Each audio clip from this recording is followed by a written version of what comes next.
Hello, Slothrin and adult fans of LEGO. It's time for another episode of Sloth City.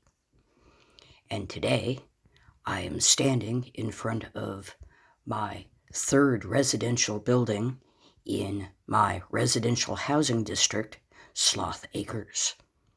And I'm showing it to you today because I'm rather proud of this build. It is reaching a new level of consistency in my builds, in that I actually had enough bricks to have the same design on all three of the floors, both in front and in back. And that may not seem like a lot to you, but if you've seen most of my other buildings, you'll probably realize that that is something of an accomplishment for me. So let's take a look at this fine building. I'm going to take off the first two layers and start with the first floor.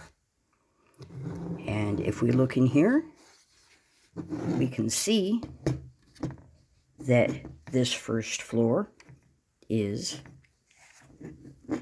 a kitchen. And we have the front door, the back door, the windows on either side. But this kitchen has another new element for me, in that this is my first originally built sink. And it is designed to have a narrow footprint, but it is a sink and it has a faucet. And the knob on top is so that you can adjust the water hot to cold. And we have some nice herb of some kind growing there on the window ledge. We have counter space. We have a little peninsula with stools so that there is an eating area. And we have the resident rescue dog from our animal rescue, because of course we still have way too many German Shepherds stuffed into the animal rescue from the unfortunate animal hoarder. So apparently everybody in Sloth Acres is going to be adopting at least one dog. And shout out to Willie Newblit Jr., who said that my backstories needed to include names for everyone. So this dog's name is Chloe. And I think that's probably everything that you need to know about the first floor. So we will move on to the second floor. And in the second floor are our happy couple. And our happy couple have names. This is Josh. And this is Raymond. Say hello to Josh and Raymond.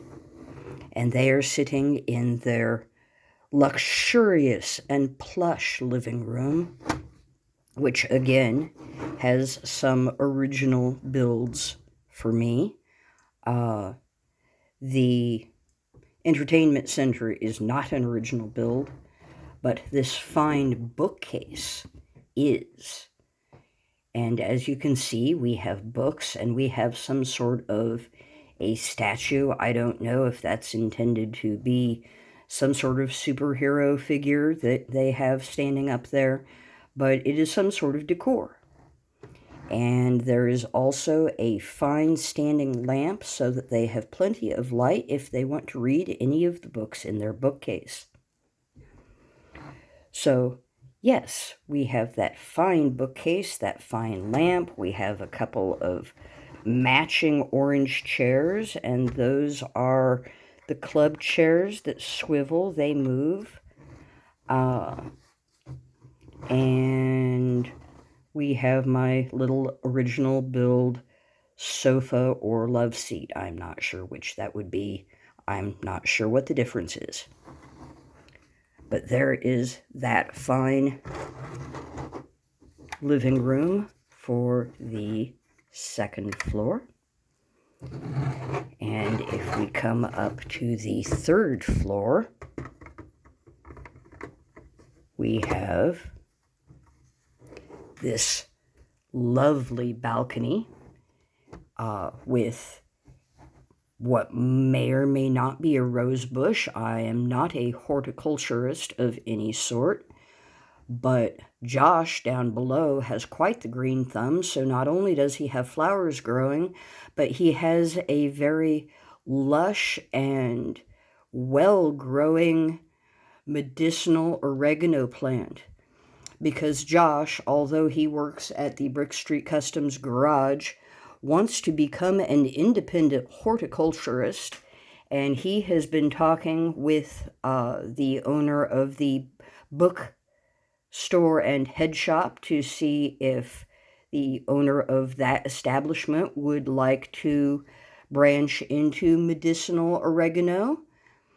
And if that doesn't work out, he is going to talk to the woman who is starting the campaign to have an organic co-op and see if they are interested in marketing his organic medicinal oregano.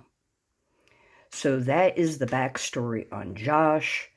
Raymond in there is a foreman for one of the construction companies who has been responsible for a lot of the building in Sloth City. And since Sloth City is an up-and-coming city, we can hope that he has plenty of business.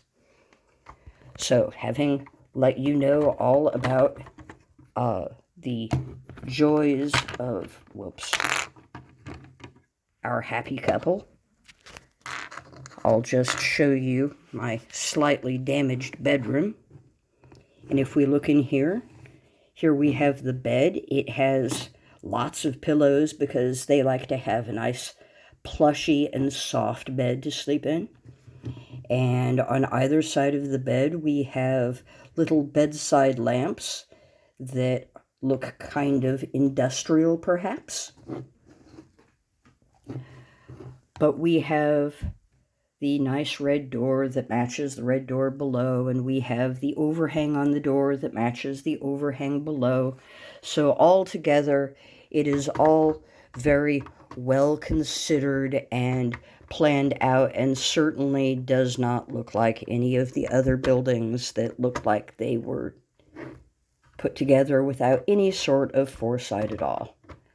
So that is the fine third building in Sloth Acres.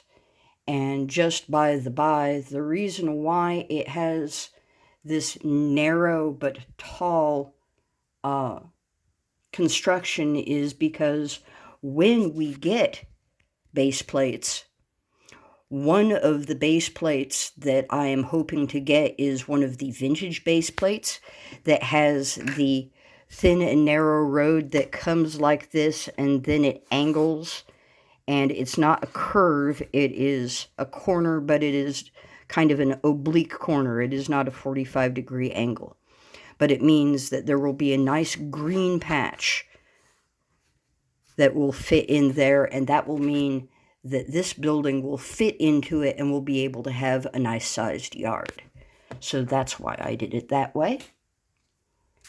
And I am happy to have been able to show it to you and see that we are continuing to have construction. We are continuing to bring more happy couples into the neighborhood. Thank you for coming to this update of Sloth City, and I hope that you have a good day.